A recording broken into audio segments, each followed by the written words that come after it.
All right, today we're doing another keyboard unboxing. Let's jump right in, shall we?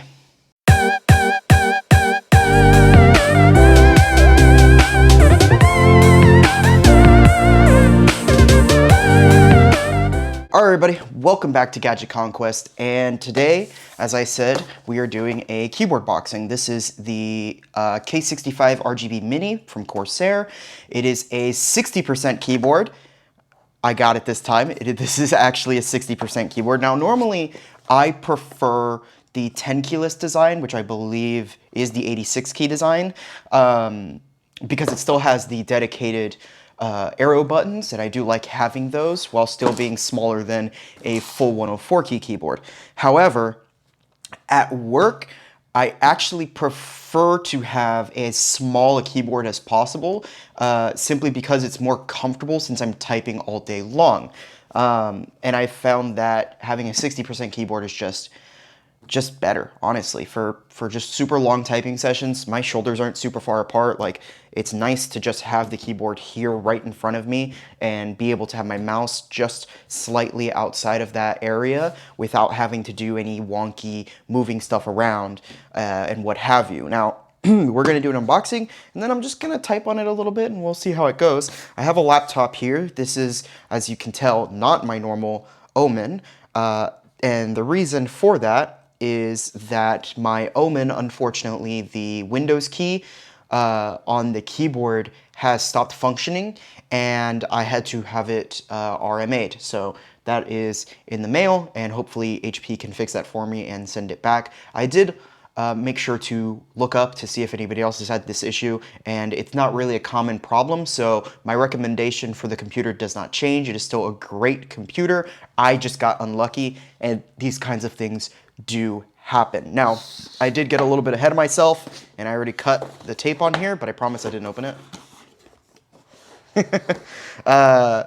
So let's get me logged in here. All right, so I actually don't know that much about this keyboard. I know the K65 line. I have had a K65 before, so I know it's a good keyboard overall. This one in particular is using the, I believe it's the Cherry Speed, which is like, I think, a variation on the clears. They're linear, no clickiness whatsoever, and just really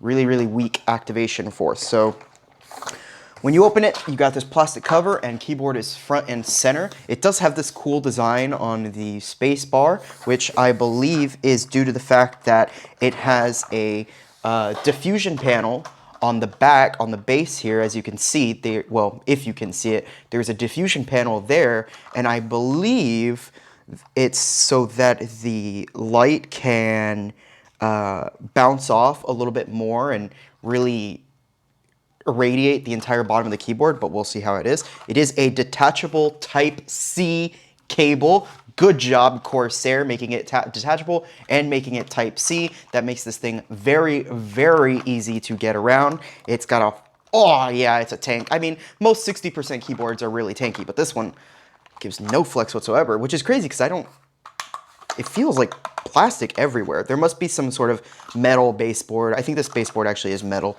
and that's what's keeping it nice and tough.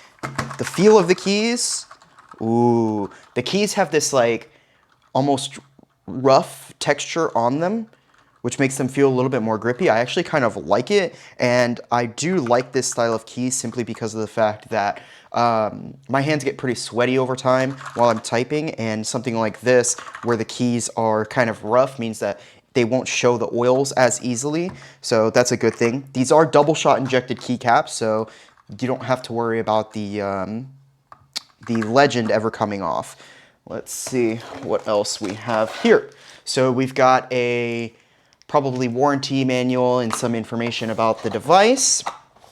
And let's see, there's a little flap here that you open, all right. And here we have a space bar. So this is a more standard space bar without the all of this nonsense here. Instead, it's just a standard space bar with a single light on the bottom there. And we have a Corsair key. I assume That's to replace the Windows key, or really to replace any key that's the same size. Let me see. It's not going to fit on the Windows key. It's a little bit too thin. So probably to replace like the escape key or something. If I had to make a guess, probably the escape key. But it's got the Corsair logo on it. It's pretty cool. And then we have a puller here for the keycaps. These are Cherry MX switches, so they do support the Cherry stems, which is just the little plus sign stems. And then we have, oh, look at this. We've got this very nice braided USB-A to USB-C cable. Good job, Corsair. Seriously, after the disappointing cable that the Logitech G915 TKL had, this is a very, very warmly welcomed cable. Let's see. Come on, you. Man, they really stuck this on here, huh? There we go. All right, so, oh, it's just nice. It feels good. It looks good. They clearly did some custom work on the ends here. It's got like a separate part that's knurled, and then it's got just a little USB logo and a keyboard on there, and the Corsair logo on the other side, and then same thing for the C-type end. So that's actually pretty cool. Is this attached to the cable? Oh, I actually really like it when they do this. So it has a Velcro strap that's actually attached to the cable itself, so you don't lose it.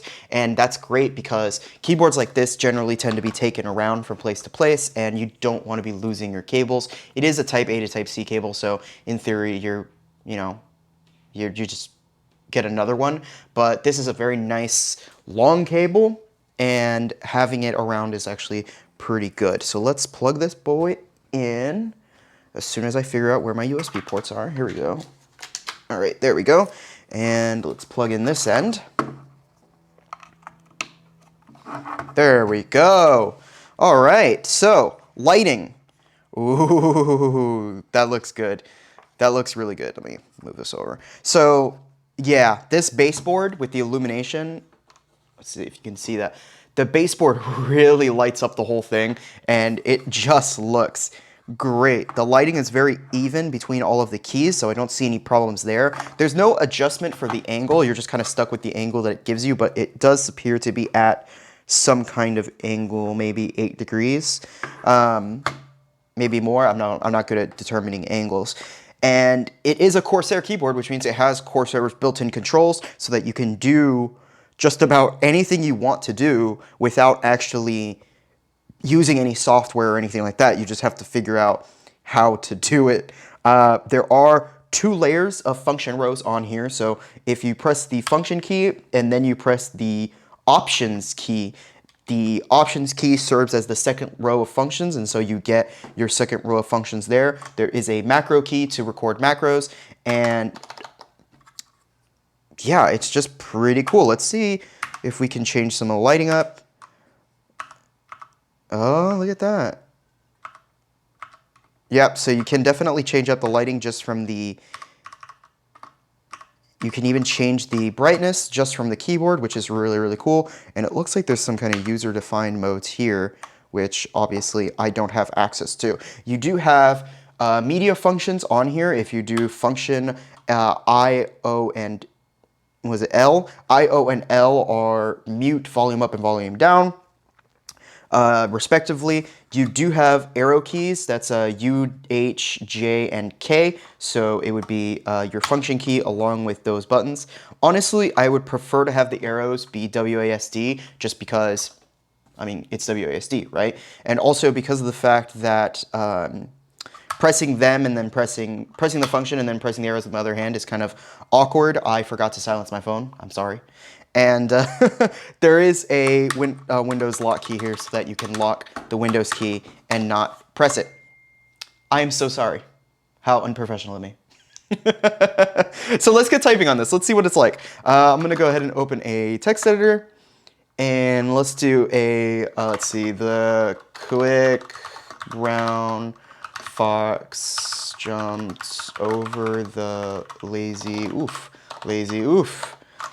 dog. Okay, so I kind of messed up a little bit there, but I've learned a couple things. First of all, it's really easy to mess up when you're below, because normally you want your keyboard to be kind of lined up better than the way that I'm sitting. I would actually be sitting much higher in order to get a proper position here. The keys, because they are the speed switches, are definitely more for like gaming, like really fast. If you need like a super quick, just press something lightly. So the typing experience, while it is smooth and it does feel good, it's very easy to accidentally press the wrong key. And I've also noticed that the space key especially is a little bit, I don't want to say it's mushy. None of them feel mushy. It's just, maybe I think it has more weight to it. I think it requires more weight. It's heavier. It feels heavier. So depending on how you feel about this, I believe this keyboard does come with other switches. I just got these ones because honestly it was the only one available, and I really wanted a 60% keyboard that didn't have clicky switches, because my boss would kill me if I used clicky switches at work. But this is great. This is honestly way better than what I thought it was going to be. Let's talk about how much it costs, by the way. It's $109, I believe. $110 is how much I paid for it. I think that's correct. That is correct, yes. I paid $110, which is not a bad price at all. I was actually looking at, wow, I am going to mute my phone right now. I'm going to do it right now. You can watch me do it. Look, muted. Okay, we're good. Anyway, it's $110. This keyboard kind of competes with the, I guess, the Huntsman Elite 60%, the Huntsman Mini, which is a very similar style of keyboard, although of course the Huntsman uses those opto-mechanical switches that they have. And I almost bought the Huntsman Mini, but it was, they only had the clicky version at the store, so, and I didn't want it. And it was also about $40 more expensive than this one, if I'm remembering correctly, although it was on sale for less than that, but still more than this one. I'm getting off track. Anyway, that's all I have to say about the keyboard. Honestly, I think Corsair did a great job with this thing. It's so good to look at. I love the colors. I love just the illumination. I love RGB because of the control that it gives you. I am not a fan of the rainbow, but something like this where it's only showing like 3 colors at a time at most is actually pretty cool. Although I will probably set it to a static color, probably blue or something like that. And yeah, that's it. I hope you guys enjoyed the video. If you have any questions, comments, or concerns, let me know. And if you have any other keyboards you would like for me to check out, let me know, because I really love checking out keyboards. So, you know, just let me know. Just let your boy know, all right?